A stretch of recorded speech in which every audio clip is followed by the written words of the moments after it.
Thank you. It's a great honor to be invited. I always like to stretch myself, and David already has given quite a beautiful background of a lot of the research that he and I have done together. Done a lot of research in terms of human modeling, understanding how humans control systems can be used to diagnose people. So if you have a person with glaucoma, they control something differently because their peripheral vision is different. So that understanding helps you, in the context of driving, to use these types of models for diagnostic purposes. We've used human models in these types of shared control that David talked about. We're also using them as templates for autonomous control. So we're looking at how do people adapt to the environment, how do they perceive the risk, how do they take into consideration other road users in terms of vulnerable road users, how early do they slow down, how do they swerve around them. Very different than a typical engineering system might do that because they start with different assumptions. So we try to already take into consideration, starting with well-established human models, but shaping them based on how people adapt to the environment. Like I said, I'm going to stretch myself a little bit. I'm going to talk about a whole bunch of stuff that I haven't actually done research in, but in the context of meaningful human control, I think it is a number of factors, issues that I think are important, and even try to apply some of the knowledge tracking aspects that are in the paper by Jeroen. So the question is to use humans or not humans. David advocated, we should just have shared control. We should always use humans. Humans should always be part of the design loop and the decision loop. But are there maybe situations where humans might want to drive autonomously, or where humans really might want to, or might need to drive manually? So I want to kind of break up that space in terms of how can you think about it, how can you engineer it, what kind of decision techniques do we have to talk about that. Previous speaker talked about, do we need to be here, do we not need to be here? This is Professor Inagaki, who has made a robot looking just like himself. Basically, this robot can go to conferences and can stand in front of an audience and speak, as if he's there. And either he can speak directly through the robot, or the robot can, read something that was pre-programmed. This is clearly something where, you have the same human. You're really pushing it to, replicating essentially a human, which is an interesting idea in AI. And in robotics, from a technological point of view, but is that really what we want? Do we need humans, or do we need really something that works well together with humans and augments humans? So towards meaningful control, like I mentioned, the incarnation of autonomous driving, there are different ways to do that. One is, sometimes the human wants to drive. I bought a Porsche, I want to drive this thing manually, I don't want to drive it autonomously. Sometimes the system, the system is, when can the system do that? If the system is confident enough, maybe it can drive autonomously. What does that mean? We have levels of automation. They're blanketly applied everywhere. We'll talk about that in a second. Sometimes you want both. David very much advocated the combination of the two.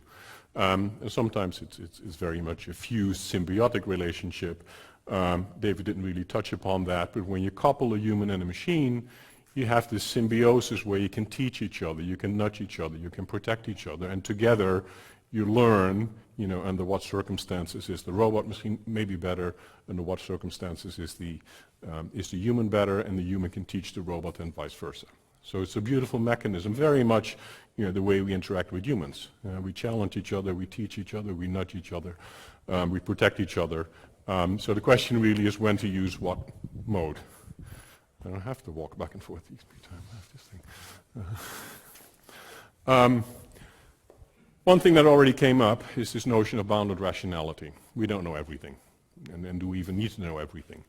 Herbert Simon coined this term bounded rationality, and from that a whole different type of decision engineering came about called satisficing decision-making. It's not about trying to maximize everything that is important. And in optimal control, it's not about maximizing performance and minimizing this. It's really about setting aspiration levels, and once you have reached those, that's good enough. That's extremely important in critical situations, because in a critical situation, you don't really have infinite time to find a better solution or a more optimal solution. So in order to be able to quickly make decisions, you need to have a very good understanding of what is enough evidence for me to make that decision. And later on I'll talk about how we can actually quantify that evidence accumulation, and how can we maybe have some meaningful ways to talk about whether it is sufficient information or not. Yeah. So some of the things that come about is, what evidence do we need? What are we actually collecting? When you look at an AI with sensor in and actions out, you don't really know what the AI is using to drive its decisions. It's important to know that, especially from a meaningful human control point of view. How much evidence is enough? When do we believe that, okay, we can leave that system alone and it can do it autonomously? How much time do we have is important. And can we get the evidence in other ways? We had discussions that, with an AI or with a robot, maybe not everything needs to be inferred. Maybe you can just talk to the robot, or maybe you can just instruct the robot to do something.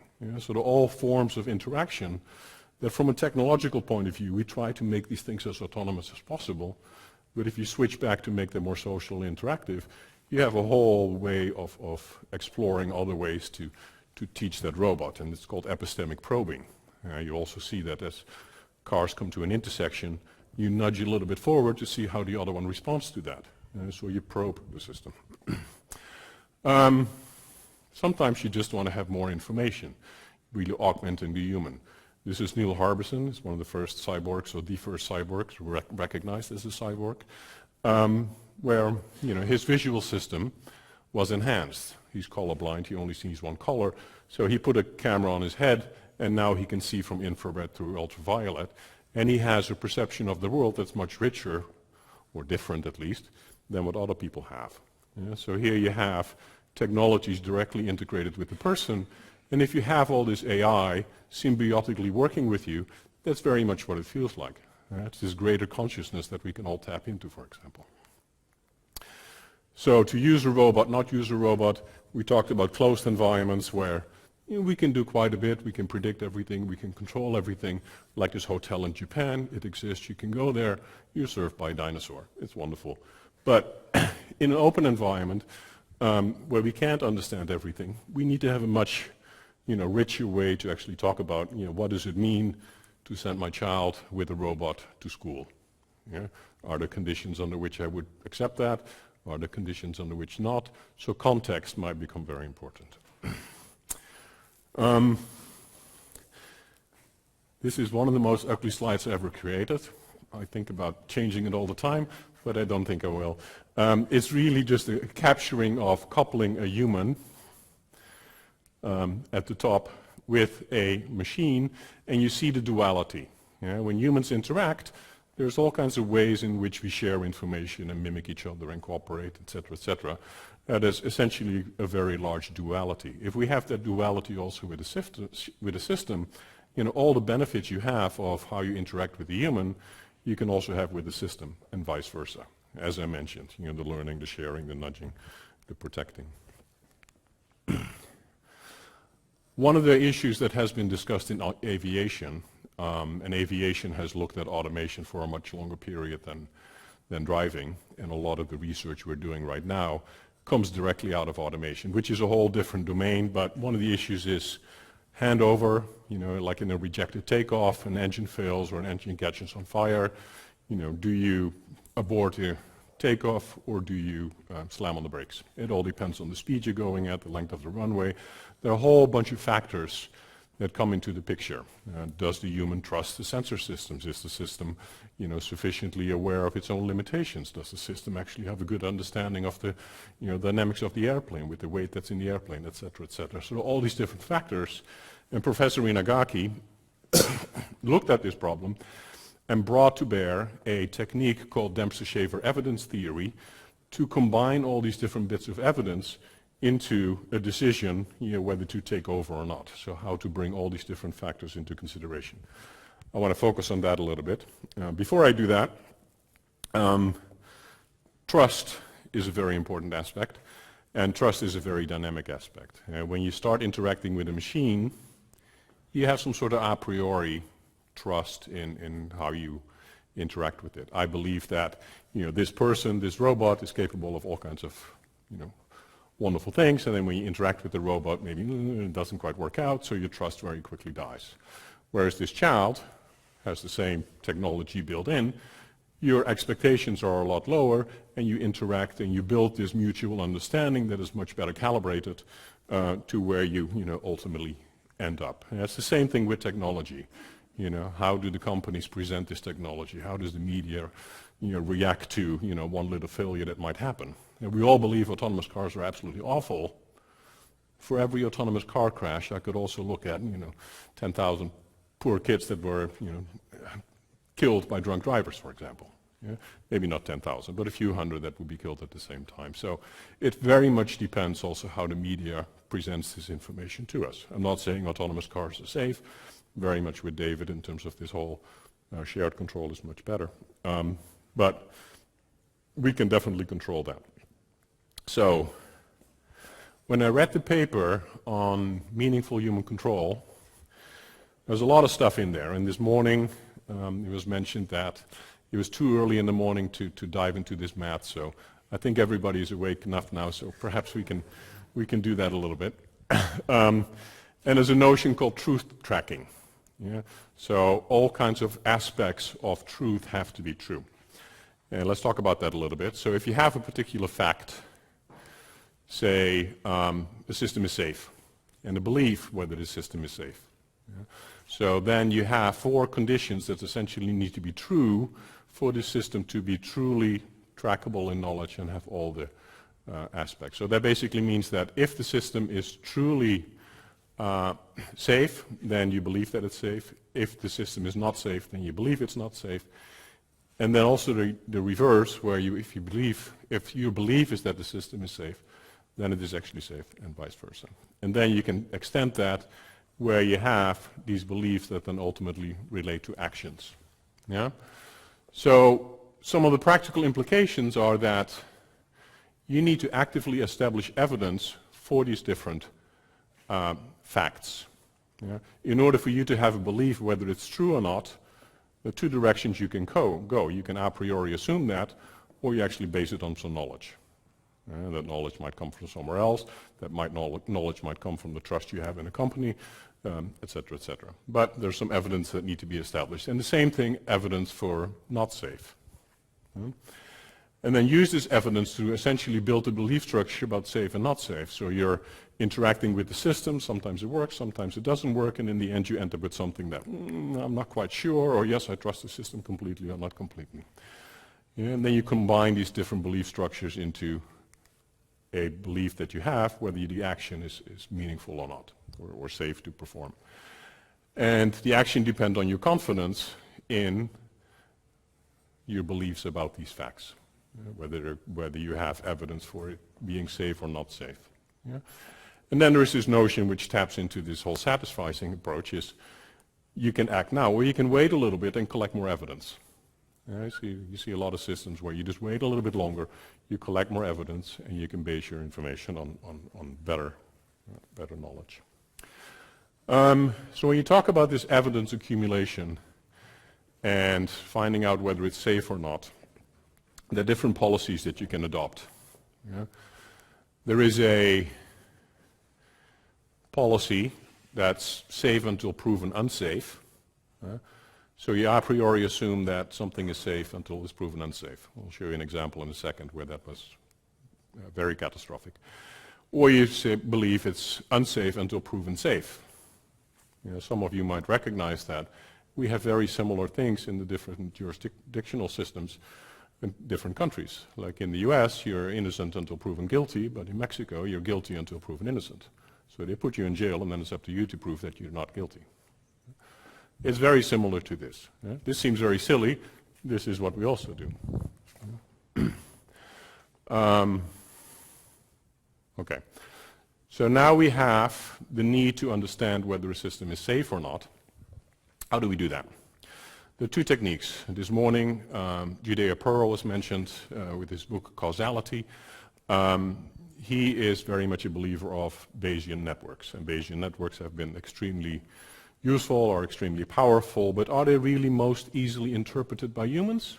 No. Are they perhaps the best way to go about integrating evidence and beliefs that people might have? Perhaps not.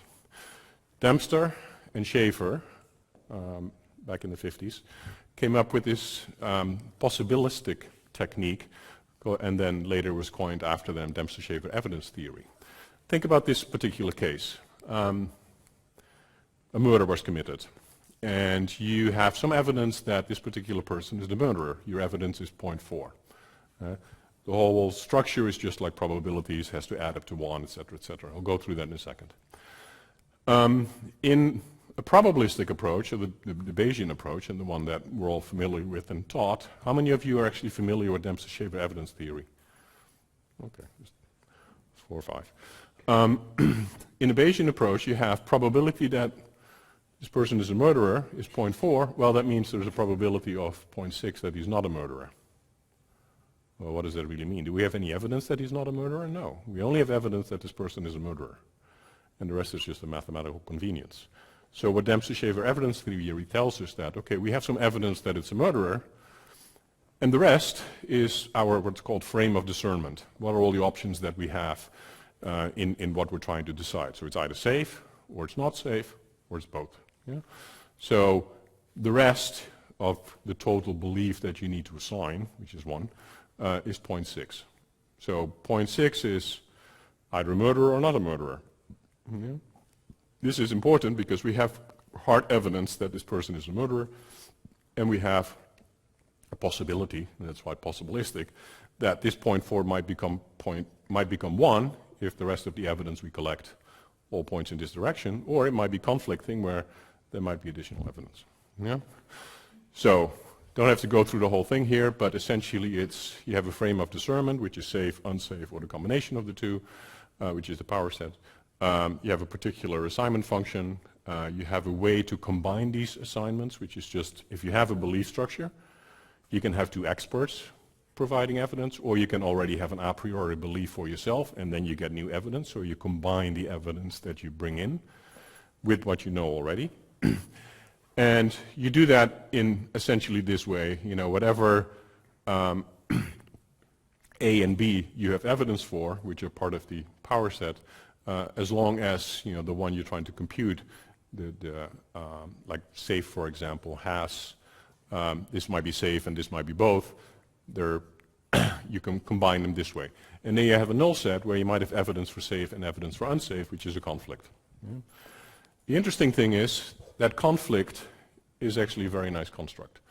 If you have conflicting evidence, what do you do with that? And that's one of the things why Dempsey-Shaver evidence theory hasn't been applied very strongly, although the French military uses it for a lot of its fusion, data fusion, sensor fusion. But the way you can combine this conflict, so now you have evidence for safe and unsafe, what do you do with that? You can say, I'm ignoring it, I'm just assigning part of it to, you know, whatever I know already, or you say, no, my entire conflict goes to ignorance, which is very useful, because then you say, okay, I have a little bit of evidence for this is a murderer, the rest is conflicting, so that's basically equivalent to ignorance. If you look at, you know, a driving situation, and you look at the evidence we have, you know, evidence for safety, it tracks lanes accurately. Well, maybe it only does that when it's nice weather, tracks the lead vehicle accurately and stable, adopts safe gaps, etc. And then, you know, in rainy weather, it doesn't do so well, and in high traffic density, it behaves differently. So very quickly, you see a very complex sets of evidences and confidences emerge that are very situation specific. And one of the things I just don't see enough when people talk about levels of automation and this and this and this, there's no mention of any context. Yeah? It's very clear that an autonomous car on a beautiful, well-striped road in clear weather should be able to drive autonomously with the same accuracy as people, and probably higher, because people get super bored on these long roads that are straight and perfect. Yeah? So those are situations where maybe the human doesn't have to be in the loop. Yeah? So we can collect evidence, we can have the human collect the evidence and then decide, do I trust the automation or not? So it can be evidential, or, you know, the system can provide some a priori evidence for that. One of the other nice things about Dempsey-Shaver evidence theory is this notion of belief and plausibility. The belief is essentially all the hard evidence that you have for the system to be safe. Yeah? The plausibility is that, everything I don't know yet, so everything that's still in my ignorance, can either be assigned to safe or unsafe. So my plausibility is the maximum amount of belief I could have given the unassigned beliefs that are still on the table. Yeah? And you can have the same thing for unsafe. Yeah? So now you have a very nice way to talk about how much evidence do I have, how large could it be. You can do nice simulations with that, and depending on what type of combination rules you use, so you start with I have 0.8 evidence that it's safe, nothing unsafe, and the rest I don't know. Then you have an observation where it's safe, unsafe, and ignorance. And say you have a whole bunch of these observations, and essentially you can track how your belief in whether this system is safe or not tracks over time. If you ignore all this conflict in here, you will actually gravitate to something that says, okay, I think the system is safe, purely because there's a little more evidence that it's safe than unsafe. Yeah? Very dangerous. If you take this ignorance into consideration, or this conflict into consideration, and keep it at ignorance, you see that your evidence for, so this is your belief for being safe, is a bit more than 0.4. Plausibly it could be almost 0.8, but we haven't found the evidence yet. So this is essentially something, okay, we don't really have enough evidence to say something meaningful here yet to make the decision.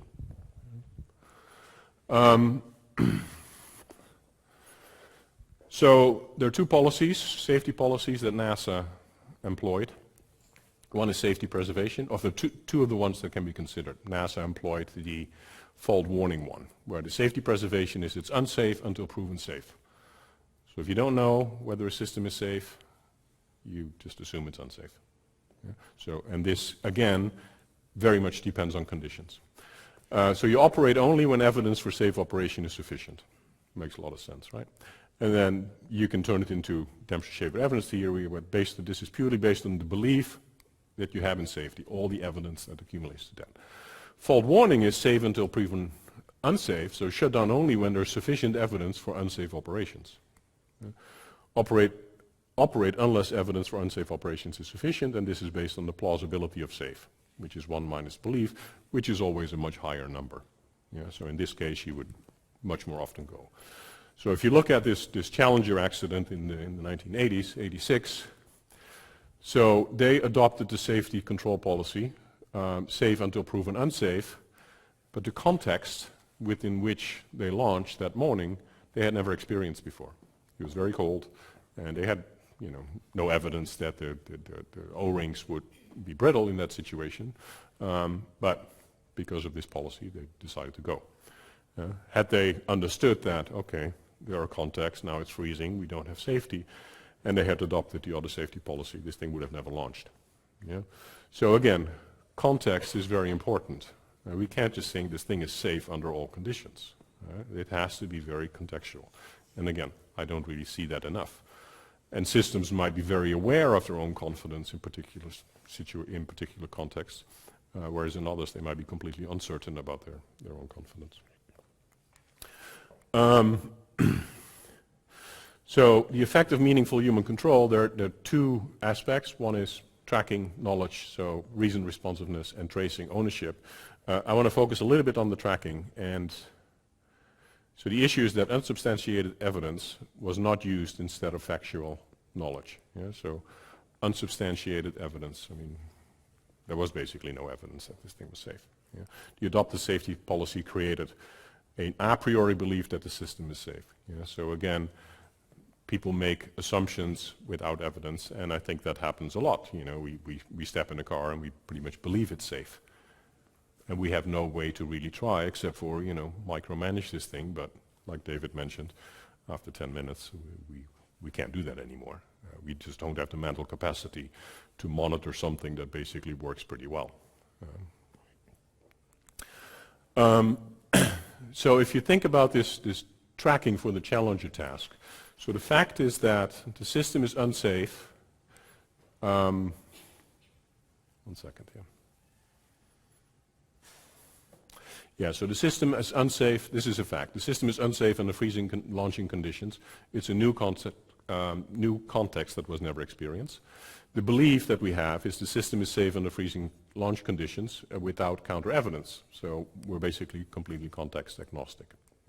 And then you have these two policies which you can write in this knowledge tracking framework. If it were the fact that the system is unsafe, then the human would believe that the system is unsafe. This is not true because the human assumes the system is safe until evidence for unsafe is enough. So that knowledge tracking aspect is violated in this condition. And I really like the way the meaningful human control laid out these types of things, and the fact that we can apply it to these real world cases is quite useful. And it's essentially, if it were the fact that, these types of subjunctive conjunctions, of subjective conjunctions, are very useful there. And in the safety policy, if it were the fact that the system is safe, then the human would believe that the system is safe.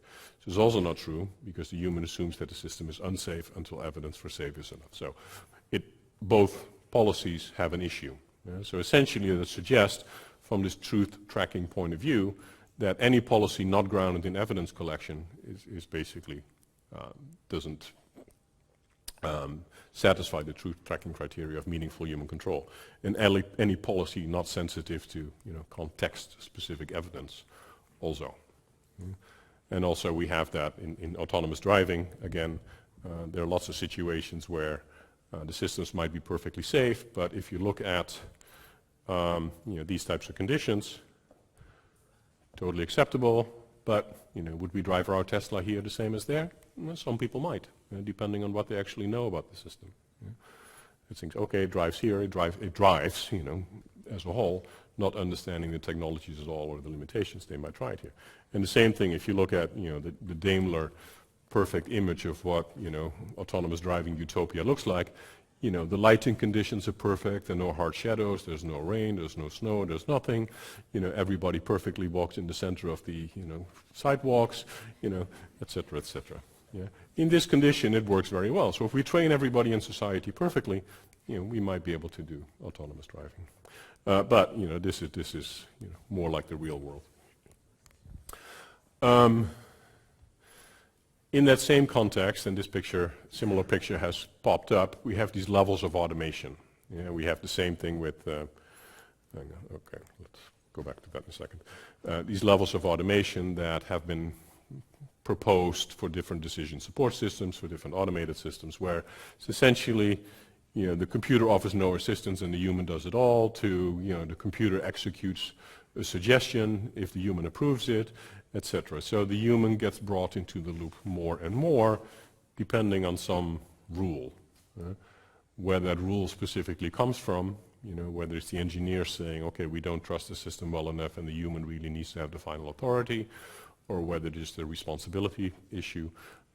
People have thought about this and have applied it to autonomous driving as well. And you see that here, there's no automation, the 5 levels of automation by SAE, to assisted, to full automation, always and everywhere under all conditions. You can just send your car with your kids. You don't even have to look at the weather kind of thing, and it doesn't matter where you live. We're barely here at this point, and there are many conditions where it doesn't work really very well. We're pushing towards a controlled society, and I think that's very dangerous. And we tried that back in the 90s, right? We had dedicated freeways, and we demonstrated that we can drive cars autonomously on that. If we have enough autonomous cars, we can see a shift to, okay, let's take part of the city and part of the road network where these cars drive, and we leave pedestrians out of there, or we make it more difficult for pedestrians, or we put gates there so they can only cross at certain crosswalks. And you can control the environment, and you can plan your cities around that to essentially facilitate more or less imperfect automation. Do we start with the imperfect automation and control our cities, or do we say, no, we really need to wait for the automation to work well to not completely disrupt the society that we want? Do we even know what society we want? Probably not. Right now, the safety policies, who applies those? The system, who decides, does the human decide the system uses, or does the system decide the human usage? Right now, we're very much in this camp here. Technology is to a certain degree, and humans will adapt, right? The human factors world complains all the time. It's like we always are brought in, when a system fails and, they need to understand the human factors. How can we instruct a human to deal with those limitations in the design properly? It's a completely wrong way of going about it. Yeah. But, this type of duality in design and engineering, looking at it from a systems point of view, looking at it from a human point of view, is a great technique for gaining insights. And, David and I have used that very much in terms of, how do we couple a human to a machine. So one of the things I'd like to propose is, I've showed you that, with this Dempsey-Shaver evidence theory, you can take all the evidence, if you know what the important bits of information are, you can combine that and you can come up with this belief that the system is safe given a particular context. And then you can have this model where you say, okay, in this particular context, I have a high enough belief that it is safe, and therefore if the human chooses to use automation, that's great. They can still maintain or continue a cooperative driving style, or they can do it manually. Right? So those options are always there. If you're in between, then it's really cooperation, and you get into the situation that David also described, where it's the combination of both is better than either one individually. And then, if there's just really no evidence that this thing is safe, like Google has only tried, has driven 90% of its data, around San Francisco. What happens when you put it on a rural road in Iowa? It's a whole different experience. We don't have any evidence there. It may be safe, but we don't know yet. We already talked about that. You have all these levels. There's no context. Implicitly, sometimes it's assumed that on freeways we start, but these systems don't have geofencing. You can drive them off the freeway and try it in the city. They might have speed limitations. It doesn't work under 45. Well, I'll just drive faster than 45 in the city, so I get the benefit of my system. So that's, there are lots and lots of technologies that we could bring into the picture, but from an economic sales point of view, it's not done.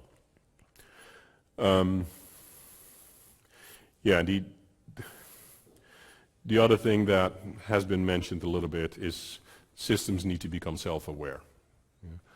I just throw that out here, but that's one huge thing with AI.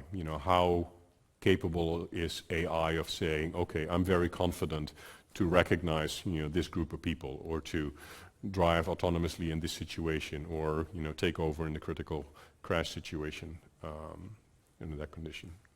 And they're working on, AI to have better estimates of its own limitations and understanding and traceability. But it's, at the moment, only used in academic labs.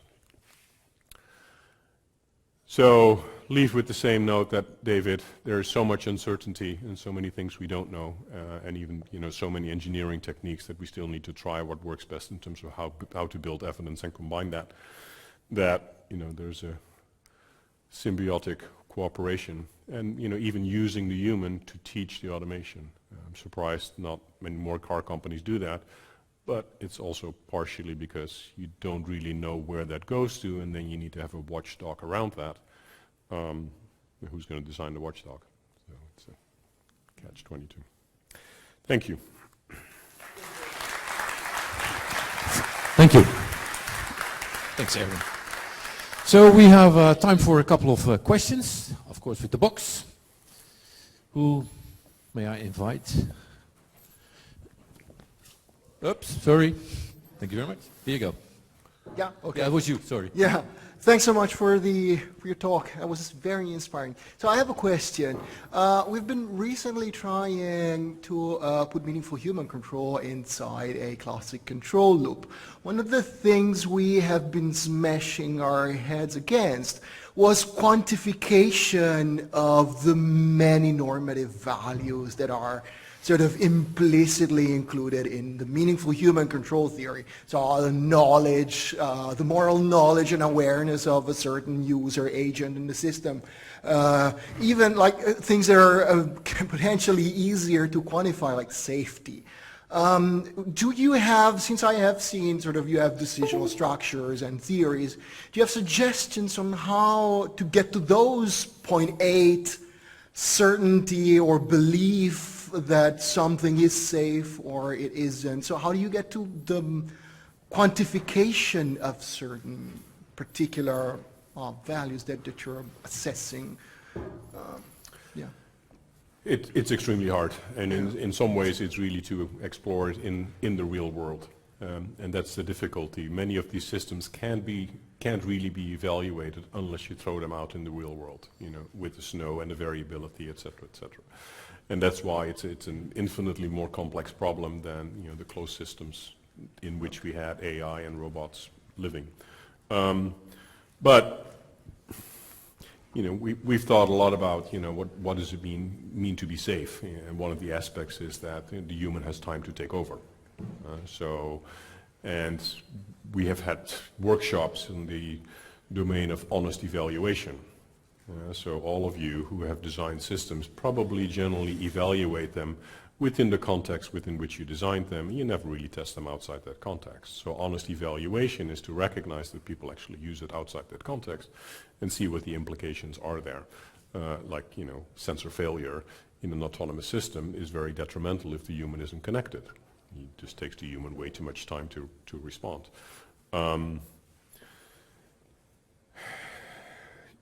You can go with reliability engineering and things like that, but it's really in the context, and I would try many of these systems to actually have humans as sensors and evaluators in the loop, in complex enough situations. We were in a workshop yesterday where we talked about micro worlds, and this morning we talked about kind of like an open city planning environment where you can try these different things and you can look at the dynamics, and we have fairly good models of different responses, but in many cases we don't. We don't know when you introduce cell phones into a society what's going to happen to people. We have no predictions there. Yeah.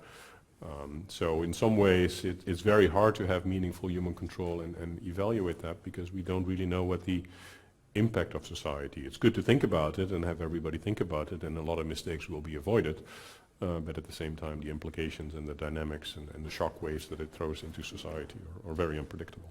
Yeah, we've been using Likert scales, for instance, like psychometric methods to assess some of those, to quantify a little. Yeah. But that's one, I'm sure there's many different ways. One thing I would mention quickly though, if you take this satisficing approach, the problem with optimal approaches where you have to combine all these different factors, okay, and you need to look at, is it traceable, and what's the impact on society, what's the impact on the human, what's, this and this and this.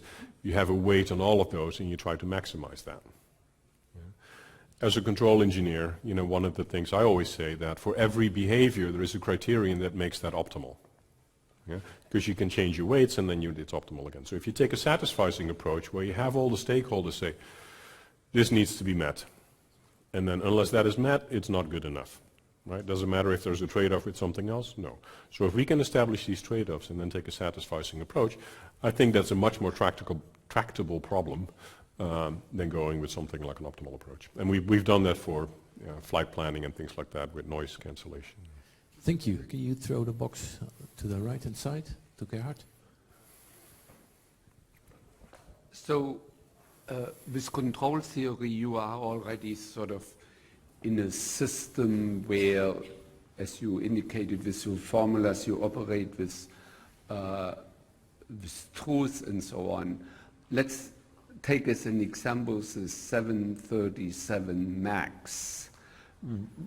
Who should be involved in avoiding such issues where potentially Boeing knew that there are critical situations which you may label unsafe, but to the world it presented that this is a safe airplane. Right. So this is outside the formalization. There are behavioral psychology, kind of trying to take advantage of certain situations for economic benefits and so on. So you as a control theory person, who is responsible for this facet, or is this also in your sphere of interest? I think in this particular case it was just a lack of redundancy in the sensor system. So that is definitely a case where an engineer made a shortcut, probably because of cost implications, to not have the redundancy that you really need in these safety critical situations. So whether the redundancy comes from a human, if it's easy to assess by a human, or whether the redundancy comes from completely different, sensor systems, and then you can apply this type of, belief structure, and you need to have, sensors that can detect, whether a sensor is actually failing or not, partially through consistency, partially through modeling, partially just through the dynamics that you've observed in the past. So there are ways to do this type of stuff, but in this particular case, it was just a redundancy that wasn't there, and then the pilots just didn't have the time to figure it out with these very complex systems.